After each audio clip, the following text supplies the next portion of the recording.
Sweden পৃথিবীর বুকে এক অপরূপ সুন্দর দেশ।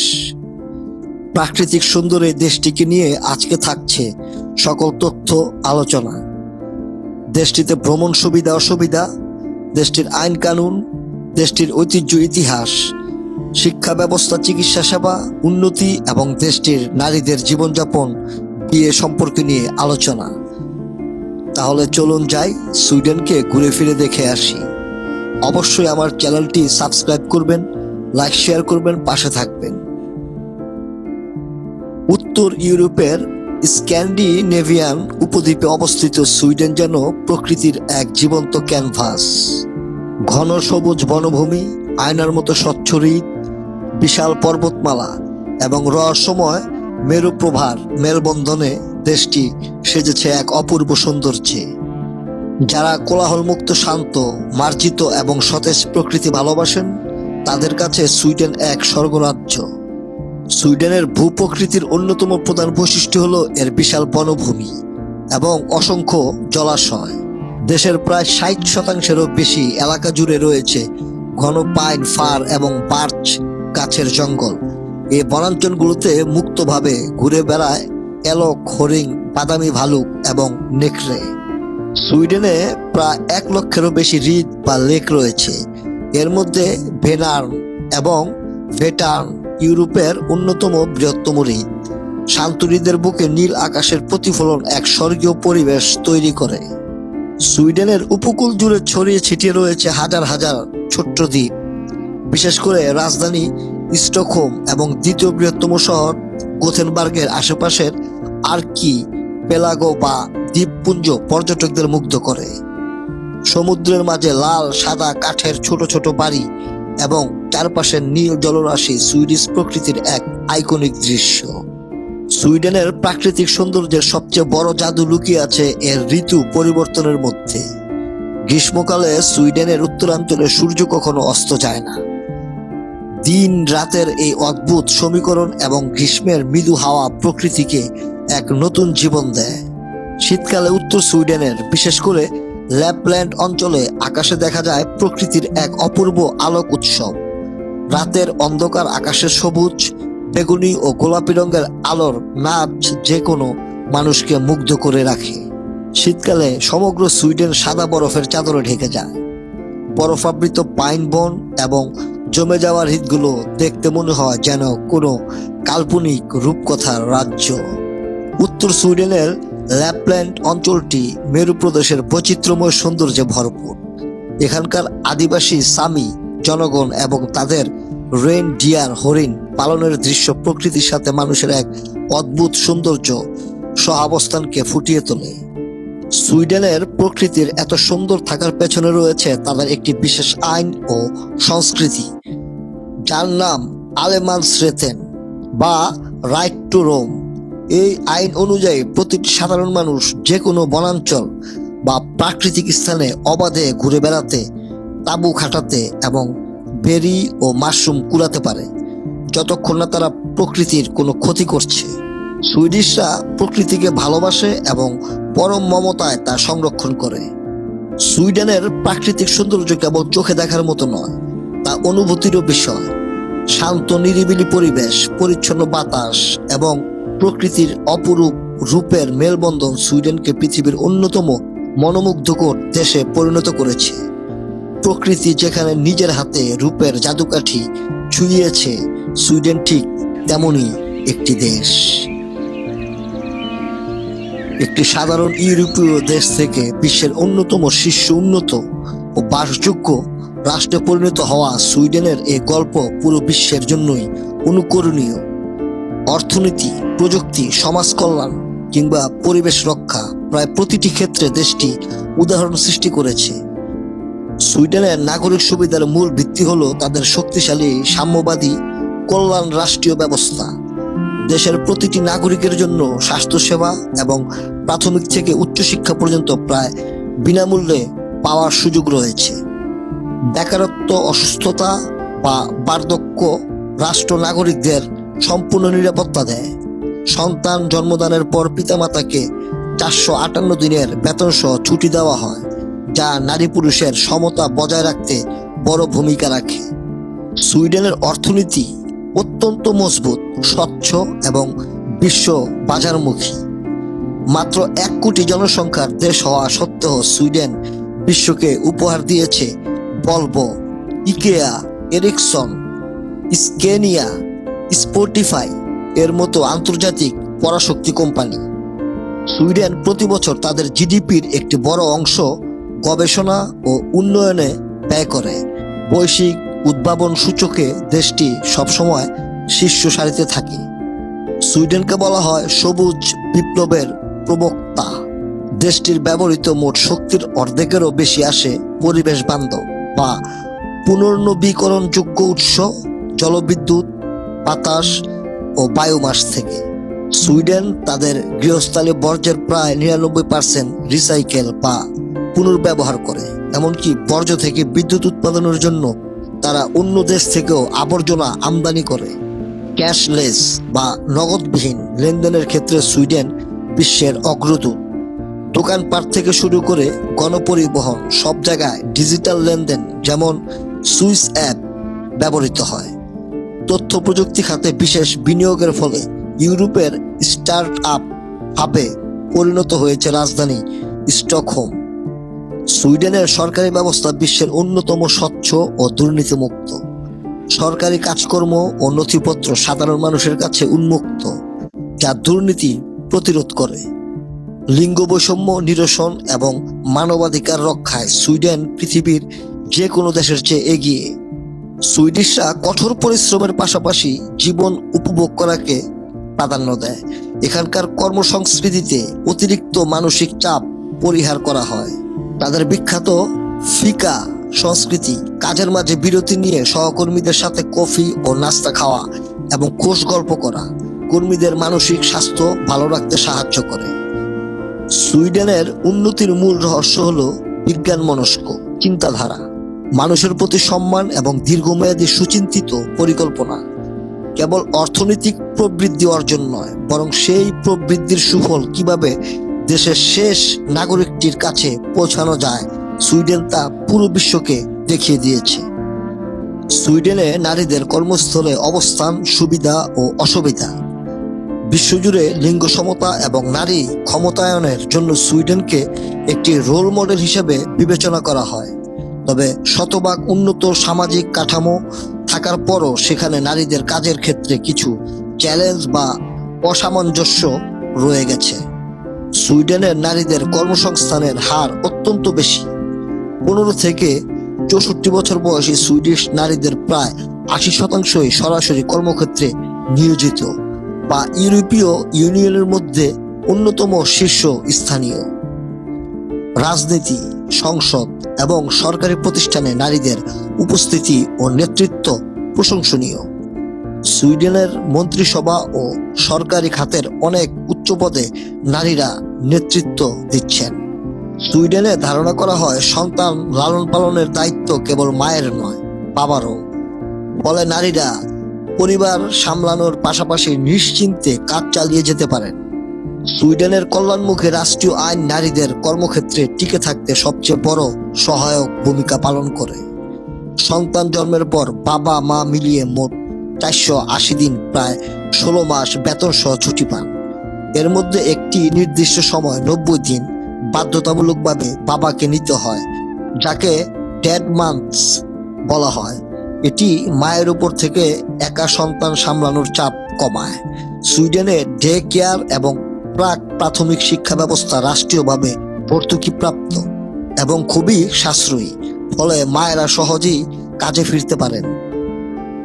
8 বছরের কম বয়সী সন্তান থাকলে মায়েরা বা বাবারা চাইলে তাদের দৈনিক কর্মঘণ্টা 25% পর্যন্ত কমিয়ে ফুল টাইম থেকে পার্ট টাইমে কাজ করার আইনি অধিকার রাখেন। কর্মক্ষেত্রে নারীদের নিয়োগ, পদোন্নতি ও গর্ভাবস্থায় সুরক্ষা দিতে কঠোর আইনি তদারকি রয়েছে। বাইরে থেকে সুইডেনের অবস্থা নিখুঁত মনে হলেও সেখানকার কর্মক্ষেত্রে নারীদের বেশ কিছু অদৃশ্য বা পরোক্ষ বাধার মুখোমুখি হতে হয়। সার্বিকভাবে সুইডেনে পুরুষদের তুলনায় নারীদের গড় বেতন প্রায় 9 থেকে 10% কম। সুইডিশ শ্রমবাজার ব্যাপকভাবে বিভক্ত। নারীরা প্রধানত শিক্ষকতা, নার্সিং ও সমাজসেবার মতো কম বেতনের সরকারি সেবা খাতগুলোতে কাজ করেন। অন্যদিকে প্রকৌশল, আইটি ও কর্পোরেট খাতের মতো বেশি বেতনের চাকরিগুলোতে এখনো পুরুষদের আধিপত্য বেশি।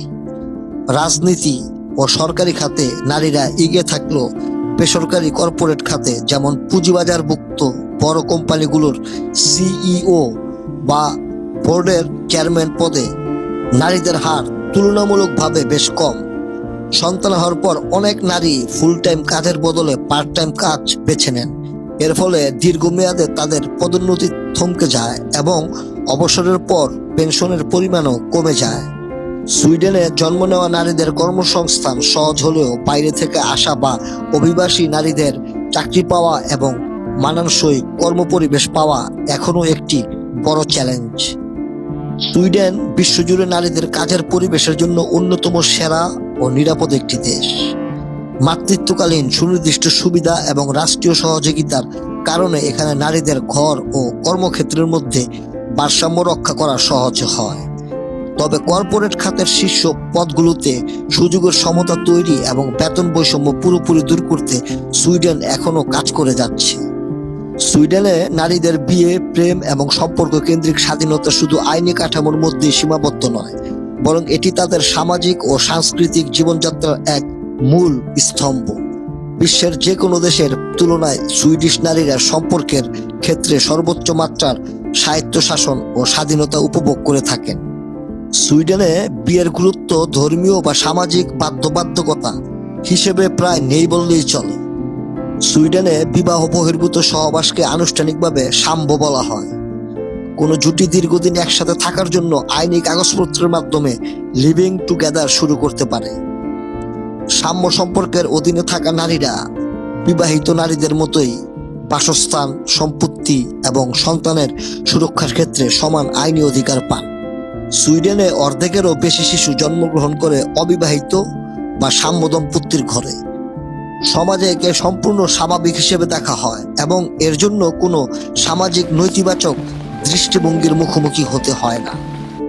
সুইডিশ ডেটিং কালচারে নারী ও পুরুষের ভূমিকা সম্পূর্ণ সমান। সুইডেনে নারীরা তাদের পছন্দের কথা প্রকাশ্যে বলতে দ্বিধা করেন না। ডেটিং অ্যাপ ব্যবহার করা বা কাউকে সরাসরি ডেটে বা ঘুরতে যাওয়ার প্রস্তাব দেওয়ার ক্ষেত্রে নারীরা সমান সক্রিয়। সুইডিশ নারীরা অর্থনৈতিকভাবে অত্যন্ত স্বাধীন, তাই ডেটিংয়ে গিয়ে খাবারের বিল পুরুষের দেওয়ার অপেক্ষায় থাকে না। নিজেদের বিল নিজেরাই দেওয়া বা 50-50 ভাগ করে দেওয়াকে আত্মসম্মান ও স্বাধীনতার প্রতীক মনে করেন।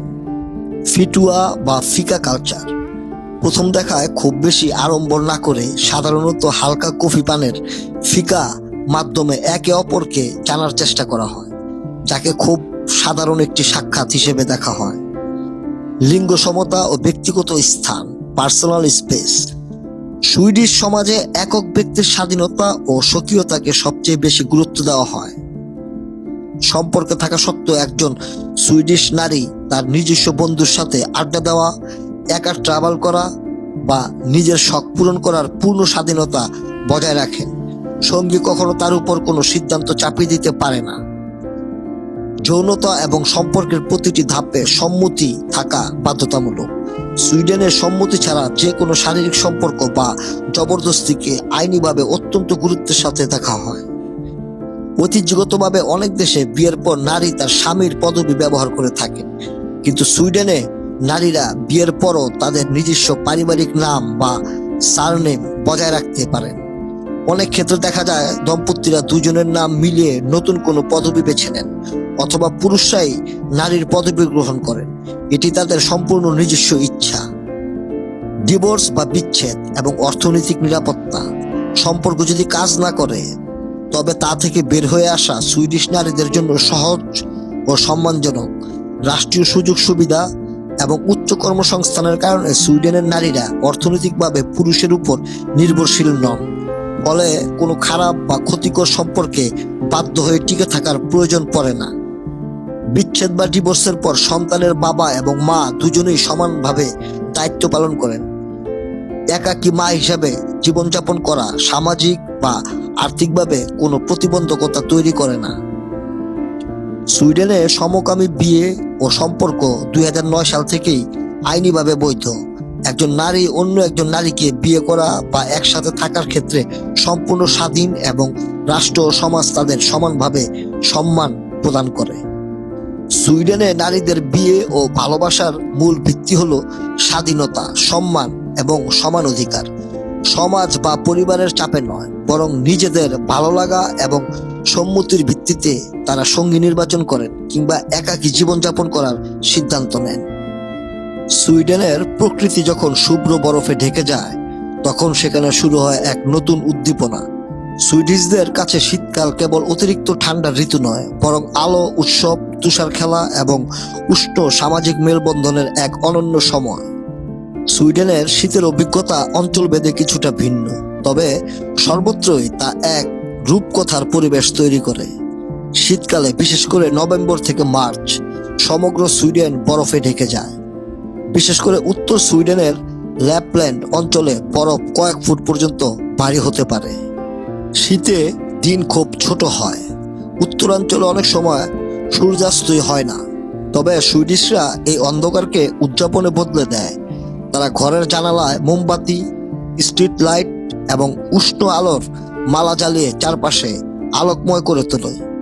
বরফ পড়ার সাথে সাথেই শুরু হয় শীতকালীন নানান খেলাধুলা: স্কিইং, আইস স্কেটিং, আইস ফিশিং, স্নোমোবাইল চালানো এবং কুকুরের টানা স্লেজ গাড়িতে ঘুরে বেড়ানো সেখানকার মানুষের নিত্যদিনের আনন্দের অংশ।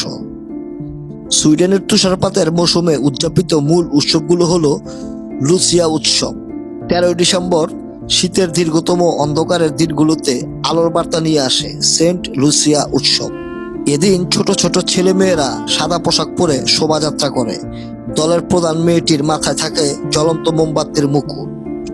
তারা ঐতিহ্যবাহী গান গায় এবং সবাইকে লুসেকেট, জাফরান দিয়ে তৈরি এক ধরনের মিষ্টি রুটি ও গ্লোক, এক ধরনের গরম মশলাযুক্ত পানীয় পরিবেশন করে। সুইডিশদের সবচেয়ে বড় আনন্দ উৎসব হলো তাদের বড়দিন বা জুল। 24 ডিসেম্বর সন্ধ্যায় পরিবারের সবাই একসাথে জড়ো হয়। বরফাবৃত রাতে ঘরগুলো সেজে ওঠে ক্রিসমাস ট্রির আলোয়।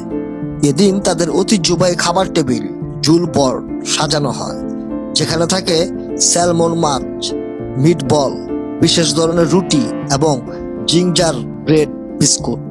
সুমেরু প্রভা ও আইস হোটেল। উত্তর সুইডেনের ইউকাস ইয়ারভি গ্রামে প্রতি শীতে বরফ দিয়ে তৈরি করা হয় বিশ্বের বিখ্যাত আইস হোটেল। এটি সম্পূর্ণ বরফের তৈরি শিল্পকর্ম।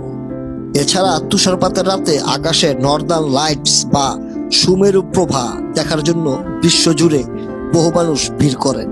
হাইক ও ফিকা এর উষ্ণতা বাইরে যখন প্রচন্ড বরফ ও কনকনে ঠান্ডা, তখন ঘরের ভেতরে তৈরি করা হয় এক ধরনের উষ্ণ ও আরামদায়ক পরিবেশ।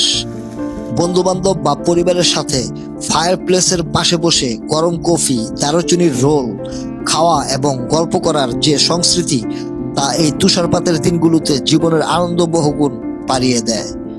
কঠোর শীত ও তুষারপাতকে সুইডেনের মানুষ কোনো বাধা মনে করে না, বরং তারা প্রকৃতির এই শুভ্র রূপকে বরণ করে নেয় ভালোবাসা, আলো এবং উৎসবের মাধ্যমে। প্রকৃতির বরফ শীতল পরিবেশের বিপরীতে তাদের উৎসবগুলো জীবনের এক গভীর উষ্ণতা ফুটিয়ে তোলে। সুইডেন ভ্রমণ যে কোনো ভ্রমণ পিপাসুর জন্যই এক স্বপ্নের মতো অভিজ্ঞতা হতে পারে। চোখ জুড়ানো প্রকৃতি, সুপ্রাচীন ইতিহাস, সুসংগঠিত যাতায়াত ব্যবস্থা এবং উচ্চমানের জীবনযাত্রার কারণে দেশটি বিশ্বের অন্যতম সেরা ভ্রমণ গন্তব্য। তবে ভ্রমণের সিদ্ধান্ত নেওয়ার আগে সেখানকার ইতিবাচক ও চ্যালেঞ্জিং উভয় দিক সম্পর্কে স্পষ্ট ধারণা থাকা প্রয়োজন। সুইডেনের প্রকৃতি অত্যন্ত বৈচিত্র্যময়। শীতে ল্যাপল্যান্ড অঞ্চলে মোহনীয় নর্দার্ন লাইটস এবং গ্রীষ্মে রাতের বেলা সূর্য না ডোবার মিডনাইট সান প্রত্যক্ষ করা যায়। স্টকহোমের অনন্য সুন্দর আর্কিপেলাগো দ্বীপপুঞ্জ, সুবিশাল পাইন বন এবং স্ফটিকের মতো স্বচ্ছ অসংখ্য হ্রদ প্রকৃতিপ্রেমীদের মুগ্ধ করে। বিশ্বজুড়ে নিরাপত্তার ক্ষেত্রে সুইডেনের খ্যাতি রয়েছে। একক ভ্রমণকারী কিংবা নারী ভ্রমণকারীদের জন্য এটি বিশ্বের অন্যতম নিরাপদ দেশ। শহরগুলো অত্যন্ত পরিচ্ছন্ন, দূষণমুক্ত এবং পরিশ্রুত খাবার, পানি ও সতেজ বাতাস নিশ্চিত করে। সুইডেনের বাস, ট্রেন, মেট্রো এবং ফেরি সার্ভিস অত্যন্ত সময়নিষ্ঠ, আধুনিক ও সুসংগঠিত। স্টকহোমের আন্ডারগ্রাউন্ড মেট্রো স্টেশনগুলোকে বলা হয় বিশ্বের দীর্ঘতম আর্ট গ্যালারি, কারণ প্রতিটি স্টেশন নানা চিত্রকর্মে সাজানো। সুইডেন প্রায় 100% ক্যাশলেস দেশ। হোটেল, রেস্তোরাঁ থেকে শুরু করে সাধারণ পাবলিক টয়লেট বা বাস টিকিট সব জায়গায় কার্ড দিয়ে পেমেন্ট করা যায়, ফলে বিপুল পরিমাণ নগদ অর্থ বহনের ঝুঁকি বা ঝামেলা থাকে না। সুইডেনের সরকারি ভাষা সুইডিশ হলেও প্রায় 90% মানুষ ইংরেজিতে সাবলীলভাবে কথা বলতে পারেন, ফলে বিদেশি পর্যটকদের যোগাযোগের ক্ষেত্রে কোনো সমস্যায় পড়তে হয় না। সুইডেন ভ্রমণের সবচেয়ে বড় বাধা হলো এর খরচ। হোটেল ভাড়া, রেস্তোরাঁর খাবার এবং স্থানীয় যাতায়াত খরচ ইউরোপের অন্যান্য দেশের তুলনায় বেশ চড়া। এখানকার কেনাকাটা ও খাবারের উপর ভ্যাট বা ট্যাক্সের হার অনেক বেশি। অক্টোবর থেকে মার্চ পর্যন্ত প্রচন্ড ঠান্ডা থাকে, তাপমাত্রা -ডিগ্রি সেলসিয়াসে নেমে যায়। শীতকালে দিনে মাত্র 3 থেকে 4 ঘন্টা আলো থাকে। উত্তরাঞ্চলে তাও থাকে না। দিনের আলো কম থাকায় ঘোরাঘুরির সময়সীমা বেশ কমে যায়। সুইডেন ভ্রমণের জন্য সেনজেন ভিসার প্রয়োজন হয়। ফাইল প্রক্রিয়াকরণ, পর্যাপ্ত ব্যাংক ব্যালেন্স প্রদর্শন এবং বায়োমেট্রিক সেশনের ক্ষেত্রে নিয়মকানুন বেশ কঠোর। হঠাৎ করে গিয়ে সব পাওয়ার সুযোগ কম, বিশেষ করে ট্রেন টিকিট, জনপ্রিয় ট্যুর, আইস হোটেল বা ভালো মানের রেস্তোরাঁয় খাবার খেতে হলে অনেক দিন আগে অনলাইনে বুকিং দিয়ে রাখতে হয়। অন দ্য স্পট কেনাকাটায় অনেক বেশি খরচ পড়তে পারে। যারা খুব জমকালো বা হইচইপূর্ণ নৈশ জীবন পছন্দ করেন তাদের কাছে সুইডেন কিছুটা শান্ত বা নিরিবিলি মনে হতে পারে। রবিবার বা সরকারি ছুটির দিনগুলোতে অনেক দোকানপাট ও রেস্তোরাঁ খুব দ্রুত বন্ধ হয়ে যায়। মে থেকে সেপ্টেম্বর গ্রীষ্মকাল ভ্রমণের জন্য সবচেয়ে আরামদায়ক, তবে নর্দার্ন লাইটস ও স্নো অ্যাক্টিভিটি দেখতে চাইলে ডিসেম্বর থেকে মার্চ বেছে নেওয়া উচিত। ভ্রমণের আগে আপনার কার্ডের আন্তর্জাতিক লেনদেন সচল করে নিন, কারণ নগদ টাকা অনেক জায়গায় গ্রহণই করা হয় না। যাতায়াত খরচ বাঁচাতে আলাদা টিকিটের বদলে 1 দিন বা 3 দিনের ট্রান্সপোর্ট কার্ড পাস কিনে নেওয়া বুদ্ধিমানের কাজ হবে। বাংলাদেশ থেকে সুইডেন যাওয়ার প্রক্রিয়াটি নির্ভর করে আপনি কি উদ্দেশ্যে সে দেশে যেতে চাচ্ছেন। মূলত 5টি উদ্দেশ্যে বাংলাদেশিরা সুইডেন গিয়ে থাকেন: উচ্চশিক্ষা, চাকরি বা ওয়ার্ক পারমিট, ভ্রমণ বা শর্ট ভিজিট, ফ্যামিলি রিউনিয়ন, ব্যবসা বা কনফারেন্স। প্রতিটি ক্যাটাগরির বিস্তারিত নিয়ম ও আবেদন প্রক্রিয়া নিয়ে আলোচনা করা যাক। উচ্চশিক্ষা। বাংলাদেশি শিক্ষার্থীদের মধ্যে সুইডেন অত্যন্ত জনপ্রিয়। সুইডেনে ব্যাচেলর বা মাস্টার্স করার জন্য স্টুডেন্ট রেসিডেন্ট পারমিটের জন্য আবেদন করতে হয়। প্রতি বছর অক্টোবর থেকে জানুয়ারির মধ্যে ইউনিভার্সিটি অ্যাডমিশন সুইডেনের মাধ্যমে পছন্দের ব্যাচেলর বা মাস্টার্স প্রোগ্রামে অনলাইনে আবেদন করতে হয়। বিশ্ববিদ্যালয় থেকে অফার লেটার পাওয়ার পর প্রথম সেমিস্টার বছরের টিউশন ফি পরিশোধ করতে হয়। সুইডিশ মাইগ্রেশন এজেন্সির নিয়ম অনুযায়ী আপনার বা ব্যাংকে পড়াশোনা ও থাকার পর্যাপ্ত খরচ, লিভিং কস্ট দেখাতে হবে। মাইগ্রেশন এজেন্সির পোর্টালে অনলাইন ফর্ম পূরণ করে টিউশন ফি পরিশোধের প্রমাণ ও ব্যাংক তথ্য জমা দিতে হবে। ঢাকাতে অবস্থিত সুইডেন দূতাবাসে গিয়ে বায়োমেট্রিক আঙ্গুলের ছাপ ও ছবি দিয়ে আসতে হয়। পারমিট কার্ড এলে আপনি সুইডেন যেতে পারবেন। সুইডেনে কাজের সূত্রে যেতে হলে সুইডিশ কোনো নিয়োগকর্তার কাছ থেকে চাকরির অফার পাওয়া বাধ্যতামূলক।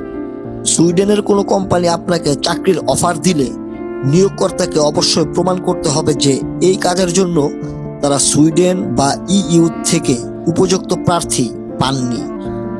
আপনার নিয়োগকর্তা সুইডিশ মাইগ্রেশন এজেন্সির সাইটে আবেদন প্রক্রিয়া শুরু করবেন এবং ইউনিয়নের নির্ধারিত বেতন ও শর্ত পূরণ নিশ্চিত করবেন। নিয়োগকর্তা প্রসেস শুরু করার পর আপনি ইমেইলে লিঙ্ক পাবেন। সেখানে নিজের তথ্য ও পাসপোর্ট কপি দিয়ে ওয়ার্ক পারমিটের জন্য ফি দিয়ে আবেদন সম্পূর্ণ করবেন। অনুমোদন পাওয়ার পর ঢাকাস্থ সুইডেন দূতাবাস থেকে রেসিডেন্স পারমিট কার্ডের জন্য বায়োমেট্রিক দিয়ে কার্ড সংগ্রহ করতে হবে। আপনি যদি ঘুরতে বা স্বজনদের সাথে দেখা করতে চান তবে এটি শর্ট টাইম, সর্বোচ্চ 90 দিন সেনজেন ভিসার আওতায় পড়ে। আবেদনের মাধ্যম: সুইডেন দূতাবাস সরাসরি আবেদন না নিয়ে VFS গ্লোবাল ঢাকা এর মাধ্যমে শর্ট টাইম ভিসা আবেদন গ্রহণ করে।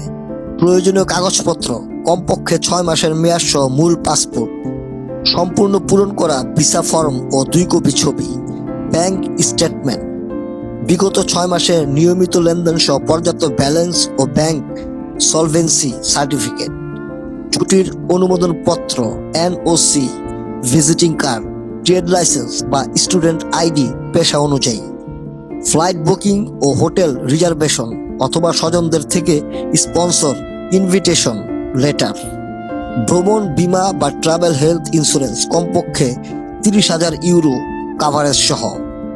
প্রসেস: BFS গ্লোবালের ওয়েবসাইটে অ্যাপয়েন্টমেন্ট বুক করে ঢাকায় তাদের ভিসা সেন্টারে গিয়ে ফাইল জমা দিতে হয় ও ফি পরিশোধ করতে হয়।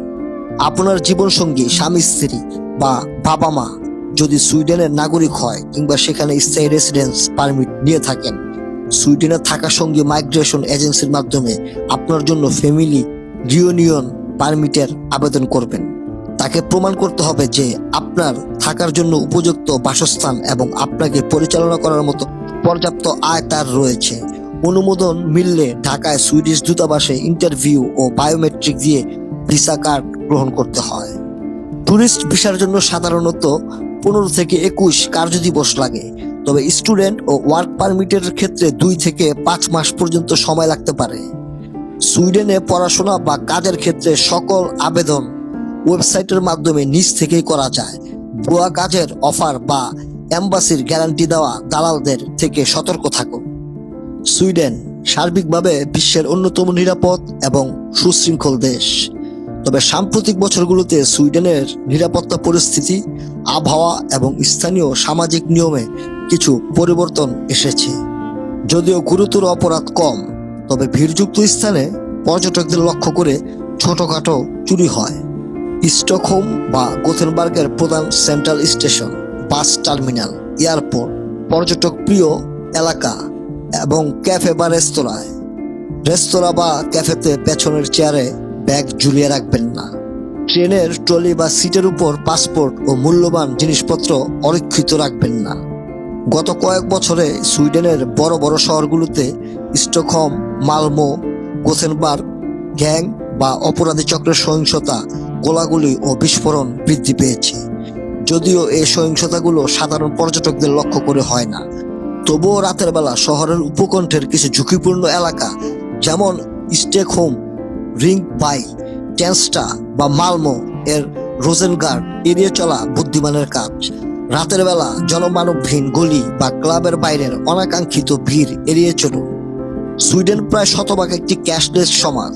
বেশিরভাগ দোকান, বাস, ট্রেন, এমনকি ছোট দোকানদার ও রেস্তোরাঁয়ও ক্যাশ, নগদ টাকা গ্রহণ করা হয় না।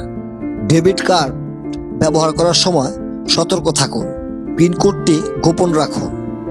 সুইডেনের ট্যাক্সির ভাড়া সরকার দ্বারা নির্দিষ্ট করা নেই। প্রতিটি কোম্পানি নিজেদের মতো করে রেট ঠিক করতে পারে। অসাধু কিছু চালক সাধারণ পর্যটকদের কাছ থেকে কয়েক গুণ বেশি ভাড়া আদায় করে নিতে পারে। রাস্তা থেকে যত্রতত্র হলুদ ট্যাক্সিতে ওঠার আগে গাড়ির জানালায় সাঁটানো স্টিকার বা রেড চার্ট দেখে নিন। সবচেয়ে নিরাপদ উপায় হলো ওভারবোল্ট বা পরিচিত ট্যাক্সি অ্যাপ যেমন ট্যাক্সি স্টকহোম ব্যবহার করা। শীতকালে নভেম্বর থেকে মার্চ সুইডেনে তাপমাত্রা -ডিগ্রিতে নেমে যায় এবং বরফ পড়ে। বরফ জমে থাকা ফুটপাতে স্লেজ বা পিছল কেটে পড়ে গিয়ে বড় ধরনের দুর্ঘটনা ঘটতে পারে। ভালো গ্রিপযুক্ত বা এন্টি স্লিপ উইন্টার বুট ব্যবহার করুন। ড্রাইভিং করার সিদ্ধান্ত নিলে গাড়িতে অবশ্যই উইন্টার টায়ার ব্যবহার নিশ্চিত করুন। বিশেষ করে উত্তরের রাস্তায় হরিণ বা এলক হঠাৎ ভেসে উঠে অ্যাক্সিডেন্ট ঘটাতে পারে। সুইডেনে প্রকৃতিতে অবাধ বিচরণের অধিকার বা রাইট টু রোম থাকলেও এর কিছু কড়া নিয়ম আছে। কারো ব্যক্তিগত গাড়ি বা সীমানার খুব কাছাকাছি তাঁবু টানানো বা ঘোরাঘুরি করা যাবে না। বনাঞ্চলে আগুন জ্বালানোর ক্ষেত্রে স্থানীয় নিষেধাজ্ঞা, ফায়ার বান আছে কিনা জেনে নিন। প্রকৃতিতে কোনো ময়লা আবর্জনা ফেলা সম্পূর্ণ বেআইনি। সুইডেনে সাধারণত সুপারমার্কেটগুলোতে 3.5 এর বেশি অ্যালকোহলযুক্ত পানীয় বিক্রি করা হয় না। কড়া পানীয় কিনতে হলে রাষ্ট্রীয় দোকানে যেতে হয়, যা শনিবার বিকেলে এবং রোববারে বন্ধ থাকে। বার বা ক্লাবে অতিরিক্ত মদ্যপ অবস্থায় ঢোকার চেষ্টা করলে সিকিউরিটি আপনাকে ভেতরে ঢুকতে দেবে না। নাইট ক্লাবে নিজের ড্রিঙ্কসের দিকে খেয়াল রাখুন। জরুরি যোগাযোগ নাম্বার 10112, যে কোনো জরুরি সেবা, পুলিশ, অ্যাম্বুলেন্স, ফায়ার সার্ভিস 11414। সুইডেনের খাবারের সংস্কৃতি ও ইতিহাস দেশটির ভৌগোলিক অবস্থান এবং আবহাওয়ার সাথে গভীরভাবে সম্পর্কিত। স্ক্যান্ডিনেভিয়ার তীব্র শীত, সংক্ষিপ্ত চাষাবাদ মৌসুম এবং বিশাল সমুদ্র উপকূল সুইডিশ রান্নাবান্না ও খাদ্য প্রক্রিয়াকরণ পদ্ধতিকে শতাব্দীর পর শতাব্দী ধরে রূপ দিয়েছে। প্রাচীনকালে সুইডেনে কোনো আধুনিক ফ্রিজ ছিল না, অথচ বছরের সিংহভাগ সময় বরফে ঢেকে থাকতো জমি। ফলে ভাইকিং যুগ থেকেই সুইডিশরা খাবার দীর্ঘকাল ধরে তাজা রাখার কৌশল শেখে। লবণাক্ত করা, ধোঁয়ায় শুকানো, সিরকায় ভেজানো এবং ফার্মেন্ট বা গ্যাসন করার পদ্ধতি শুরু হয়। অ্যালুমিনিয়াম ক্যান বা কাচের বয়ামে ভিজিয়ে রাখা হারিং মাছ সুইডিশ খাদ্য তালিকার প্রাচীনতম ভিত্তি। সুইডেনের সবচেয়ে বিখ্যাত খাবার মিটবল বা শর্ট বুলার, কিন্তু সম্পূর্ণ দেশীয় উদ্ভাবন নয়। শতকের শুরুতে সুইডেনের রাজা দ্বাদশ চার্লস অটোমান সাম্রাজ্যে কিছু দিন নির্বাসনে ছিলেন। সেখান থেকে ফিরে আসার সময় তিনি কোফতা রেসিপি সুইডেনে নিয়ে আসেন, যা পরবর্তীতে সুইডিশ মিটবল হিসেবে বিশ্বজুড়ে পরিচিত পায়। সাধারণ মানুষের খাবার হালস কোস্ট, সুইডেনে ঐতিহ্যবাহী কৃষক ও মেহনতি মানুষের প্রতিদিনের সাধারণ কিন্তু পুষ্টিকর খাবারকে বলা হয় হালস কোস্ট। এতে মূলত স্থানীয় উপাদান যেমন আলু, পর্ক বা বিফ, মাছ, মিষ্টি বা টক বেরি ফল এবং মাখন ব্যবহৃত হয়। পিকল্ড হারিং, ভিনেগার, পেঁয়াজ, ডিল পাতা এবং বিভিন্ন মশলায় ভিজিয়ে রাখা হারিং মাছ। উৎসবগুলোতে এটি ছাড়া খাবার টেবিল অসম্পূর্ণ। পৃথিবীর বুকে এমন কিছু অদ্ভুত ঐতিহাসিক ঘটনা ঘটে গেছে যা রূপকথার গল্পকেও হার মানায়। সুইডেনের ইতিহাসে তেমনই এক কালজয়ী ও অলৌকিক সদৃশ্য ঘটনা ঘটেছিল 1700 সালে। মাত্র 18 বছরের একজন অনভিজ্ঞ তরুণ রাজা সঙ্গে প্রচন্ড তুষার ঝড় এবং ইউরোপের সবচেয়ে শক্তিশালী বিশাল রাশিয়ান সেনাবাহিনী, সব মিলে এটি এমন এক সত্যি ঘটনা যা আজ বিশ্ব ইতিহাসে নার্ভার যুদ্ধ নামে পরিচিত। 1700 সাল, সুইডেনের তৎকালীন রাজা একাদশ চার্লসের হঠাৎ মৃত্যুতে মাত্র 15 বছর বয়সে সিংহাসনে বসেন তরুণ রাজপুত্র দ্বাদশ চার্লস।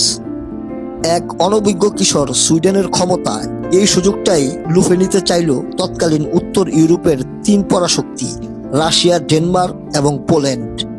রাশিয়ার জার পিটার দ্য গ্রেট ভাবলেন এই পুতুল রাজাকে হারিয়ে সুইডেন দখল করা সময়ের ব্যাপার মাত্র। 39,000 সদস্যের বিশাল সুসজ্জিত সৈন্যদল নিয়ে রাশিয়া আক্রমণ করল সুইডেনের নিয়ন্ত্রণাধীন নার্ভা দুর্গ। খবর পেয়ে তরুণ রাজা চার্লস মাত্র 10,000 সৈন্য নিয়ে যুদ্ধে রওনা দিলেন। সুইডিশ সৈন্যরা যখন যুদ্ধক্ষেত্রে পৌঁছালো তখন তারা রাশিয়ান বাহিনীর তুলনায় প্রায় 1.4 অনুপাতে পিছিয়ে ছিল। তার উপর একটানা দীর্ঘ পথ হেঁটে ক্লান্ত তারা। সুইডিশ সেনাপতিরা তরুণ রাজাকে পিছু হটার পরামর্শ দিলেন, কিন্তু 18 বছরের অবাধ্য চার্লস স্পষ্ট জানিয়ে দিলেন, আমি যুদ্ধক্ষেত্র থেকে পালাই না। ঠিক তখনই ঘটে গেল এক আশ্চর্যজনক অলৌকিক ঘটনা। হঠাৎ আকাশ কালো করে শুরু হলো ভয়াবহ উত্তর মেরুর তুষার ঝড়। বরফ ও বাতাসের গতিবেগ এত তীব্র ছিল যে মানুষের চোখ খোলাই অসম্ভব হয়ে পড়ল। সবচেয়ে অদ্ভুত ব্যাপারটি ঘটল ঠিক তার পর মুহূর্তে। বাতাসের দিক এমন ভাবে ঘুরে গেল যে তুষার ঝড়টি সরাসরি রাশিয়ান সৈন্যদের চোখের মুখে গিয়ে আশ্রয় পড়তে লাগলো। রাশিয়ান বাহিনী অন্ধ হয়ে গেল, সামনে কি ঘটছে কিচ্ছু দেখতে পাচ্ছিল না। তরুণ রাজা চার্লস বরফের এই তাণ্ডবকে অভিশাপ না ভেবে সুযোগ হিসেবে নিলেন। তিনি তুষার ঝড়ের আবছায়াকে ঢাল বানিয়ে সৈন্যদের নির্দেশ দিলেন বরফের চাদর ভেদ করে রাশিয়ান শিবিরের দিকে ধেয়ে যেতে। রাশিয়ান সৈন্যরা কিছু বুঝে ওঠার আগেই তুষারের ভেতর থেকে ছায়ামূর্তির মতো বের হয়ে এলো সুইডিশ সৈন্যরা। চোখে বরফ ঢুকে অন্ধপ্রায় রাশিয়ান বাহিনীর উপর সুইডিশ আক্রমণ নেমে এলো বাজ পাখির মতো। মুহূর্তের মধ্যে ছড়িয়ে পড়ল চরম বিশৃঙ্খলা ও আতঙ্ক। যে রাশিয়া ভেবেছিল এক কিশোরকে কয়েক ঘন্টায় ঘুরিয়ে দেবে, সে রাশিয়ান সেনাবাহিনী বরফের ঝড়ে দিশেহারা হয়ে নিজেদের সেতু ভেঙেই নদীতে পড়ে মারা যেতে লাগলো। মাত্র কয়েক ঘন্টার ব্যবধানে 4 গুণ শক্তিশালী বাহিনীকে কুপকাত করে অবিশ্বাস্য বিজয় ছিনিয়ে নেন চার্লস। এই অবিশ্বাস্য জয়ের পর ইউরোপের দরবারে তরুণ দ্বাদশ চার্লস রাতারাতি উত্তর মেরুর আলেকজান্ডার নামে খ্যাতি পান। তুষারঝড়কে অস্ত্র বানিয়ে এত বড় সেনাবাহিনীকে হারানো সামরিক ইতিহাসের অন্যতম বিস্ময়কর ঘটনা হিসেবে বিবেচিত হয়। সুইডেনের ইতিহাস পর্যালোচনা করলে দেখা যায় দেশটির গল্প কেবল শান্ত পরিবেশ আর আধুনিক প্রযুক্তির মধ্যেই সীমাবদ্ধ নয়।